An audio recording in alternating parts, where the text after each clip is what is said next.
Hello, I'm here to show you some new Atlas features.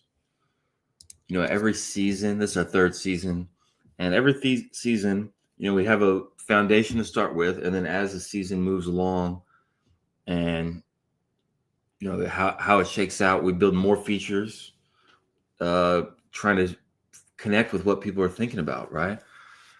So this season's no different. We got a couple new things. They're both in beta mode.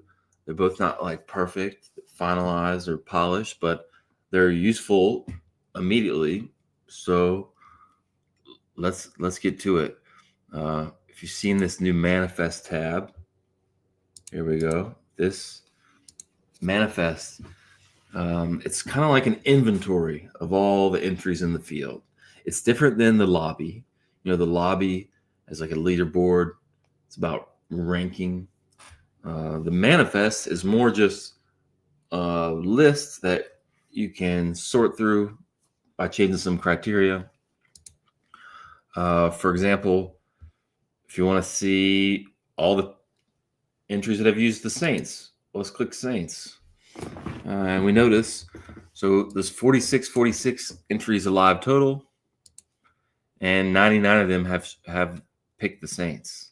And if we go down, we can see 99. Yep, I counted. That's 99. And there's some more that are in dead entries. Those don't get counted. And you can tune the thing even more. Let's see if you use Saints, Buffalo, and Denver. There it is. There's kind of a lot of people who have done that, right? So let's clear that. Also, you can just search for entries this way. Type them in. See whatever you want. And maybe another angle, you might want to type in an entry that you use to see how many people have it, or to see how many people share your teams. One thing this manifest helps you get kind of perspective on the entire field, right? Like there's still 4,600 entries you got to get through. So how hard is that? Are there many really good entries? Let's look up entries who have every important holiday team. How about? So you got KC available. You got Washington, Philadelphia, Baltimore. Let's just add Buffalo and Denver and the Rams and Indy too. Let's say you save them. And Detroit. Don't want to forget them. And Green Bay. Why not? So those 45 entries, we see them right here, that are very strong. Look at these things. Cincinnati, Dallas, Seattle, Minnesota. I mean, like these are the best entries, right? These 45 entries. That's what you want a piece of. So, if you burn some good teams and you see those 45 of these people with wide open resources for their entries, maybe it change how you play. Interesting stuff. Also, you can click a name. Like, let's just click old Mums right here. And it puts their entries, sorts them all together. So you can see kind of easily when you see a weird entry, you're like, what's that person thinking? You can just click them.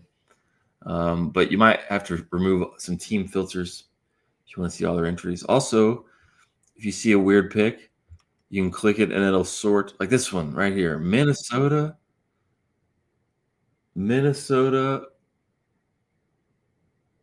Click that. How many people picked Minnesota this week?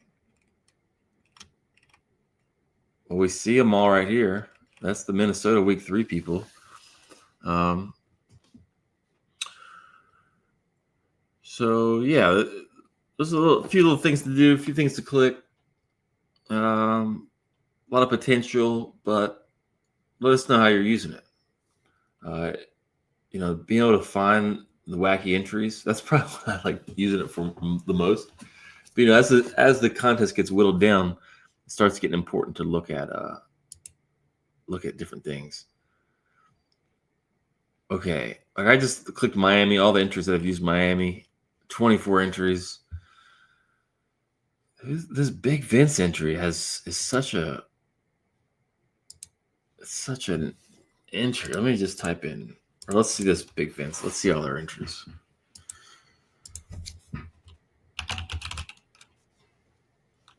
Okay, well they've lost a few playing crazy with a bunch of Rams and Arizona, but they got 2 spicy entries. Okay, other thing that we've added, we're starting to experiment with Winshares.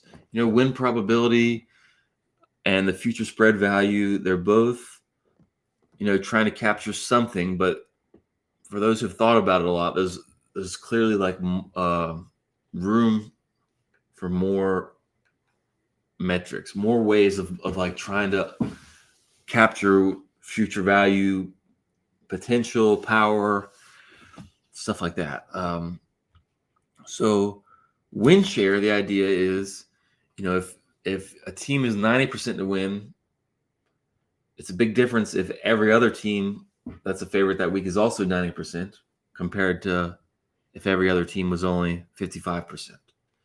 If your team is 90% and every other favorite's only 55, then you have a giant share of the wins.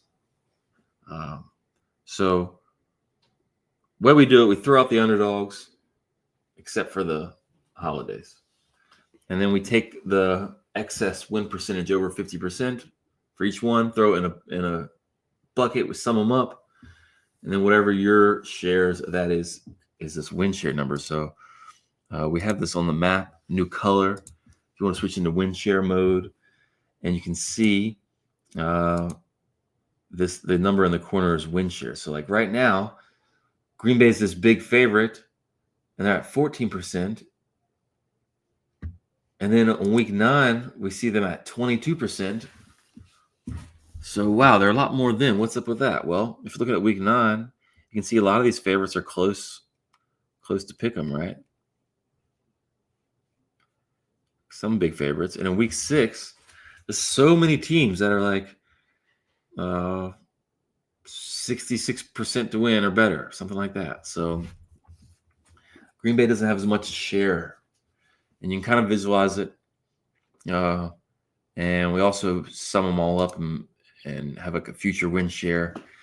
And you can see that the future win share, it's not exactly correlated to the future spread value, right? There's kind of different things going on. Also, we're saying, the power ratings that we use, it's so influential in this. Like we have Green Bay as the number 1 power rated team because the market's like kind of saying that. But there's plenty of smart people, tons who would have different teams as number 1. Maybe it's, Detroit or Buffalo, whatever. But we know, if we see these power ratings over here, if they were different, then it really affects all the future spread value, the future win share stuff, right? Like maybe if Green Bay right here was only a 4-point something down here, and maybe you think Buffalo should be number 1, then the numbers over here would be different. So just something to think about, right? Like the numbers on here, we're like trying to interpret what the world's saying, but there's no way of knowing that stuff. So just keep that in your process.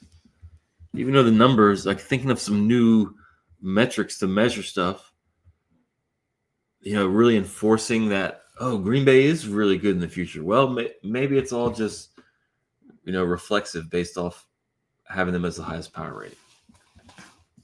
Anyway, this is just some new stuff on Atlas.